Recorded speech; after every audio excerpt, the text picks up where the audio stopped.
Life style. இன்றைக்கி நான் புதினா சட்னி தாங்க செய்ய போகிறேன். அதுக்கு ஒரு பேன் வச்சுக்கிட்டேன். ஆயில் ஊற்றிக்கிறேன். 2 ஸ்பூன் ஆயில் ஊற்றிக்கோங்க.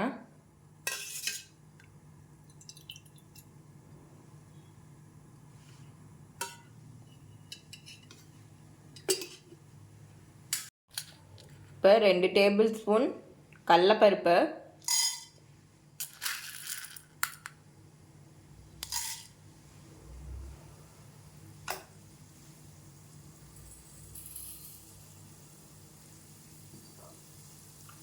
ஒரு டேபிள் ஸ்பூன் உளுந்து,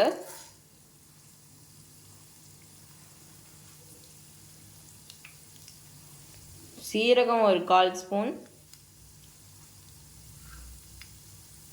கொத்தமல்லி ஒரு 1/4 ஸ்பூன். இதை நல்லா வதக்கிக்கோங்க.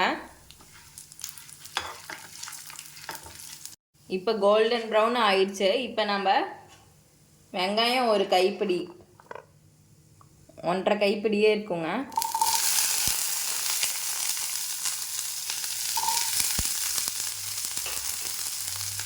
ஆட் பண்ணி நல்லா வதக்கிக்கோங்க. இதில் நான் வரமிளகா 3, பச்சை மிளகா 1 ஆட் பண்ணிக்கிறேன். பெருசாக இருக்கிறதுனால பச்சை மிளகா 1 ஆட் பண்ணிக்கிட்டேன். ப்ளஸ் கருவேப்பிலை கொஞ்சம் ஆட் பண்ணிக்கிறேன். இதை நல்லா வதக்கிக்கோங்க.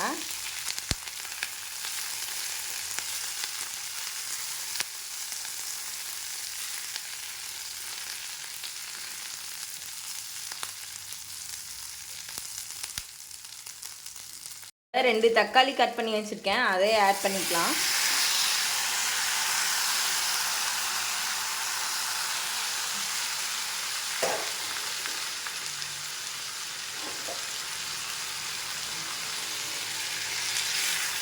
இதையும் நல்லா வதக்கிக்கோங்க. நான் இன்றைக்கி புதினா தழை மட்டும்தாங்க போட போகிறேன். நீங்கள் கொத்தமல்லி தழையும் கூட இதில் ஆட் பண்ணிக்கலாம், நல்லாயிருக்கும், டேஸ்ட்டாக இருக்கும். நான் இன்றைக்கி டிஃபனுக்கு தான் அரைக்கிறேன், அதனால் நான் புளி போட்டுக்கல. நீங்கள் புளி கூட கொஞ்சோண்டு சேர்த்திக்கலாம். சாப்பாட்டுக்குன்னா, ரைஸ்க்குனா புளி கூட கொஞ்சம் ஆட் பண்ணிக்கலாம். நீங்கள் நல்லா வதங்கட்டுன்ட்டு, தக்காளி நல்லா வதங்கட்டுன்ட்டு நான் இது ஆட் பண்ணிக்கிறேன், புதினா தழை. இப்போ தக்காளி நல்லா வதங்கிடுச்சுங்க. இப்போ நான் புதினா தழை போட்டுக்கிறேன். போட்டு நல்லா கிளறி விட்டுக்கோங்க.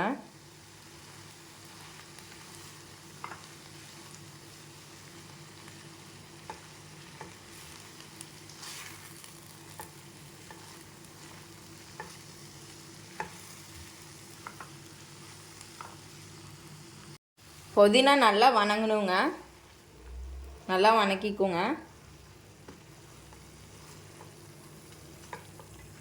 நல்லா வதக்குனதும் நாம் எடுத்து தேங்காய் போட்டு இறக்கிக்கலாம். இறக்கிட்டு சட்னி அரைச்சோம்னா தீந்துதுங்க ஆறுனனையும்.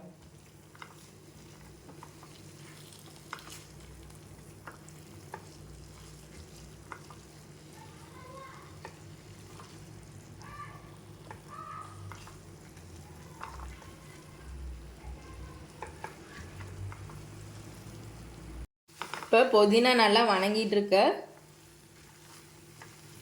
வதங்கட்டும்ன்ட்டு நம்ம தேங்காய் போட்டு இறக்கிக்கலாங்க.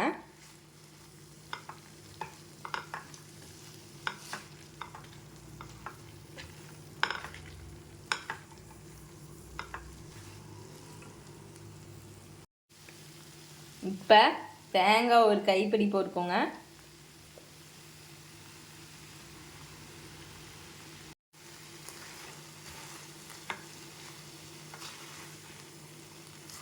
கிளறிட்டு நம்ம ஸ்டவ் ஆஃப் பண்ணிடலாம்.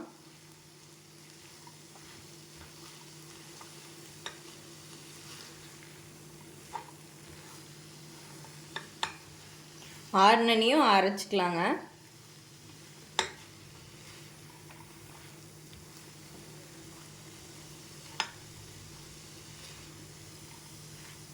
இப்படிதாங்க நான் புதினா சட்னி அரைப்பேன்.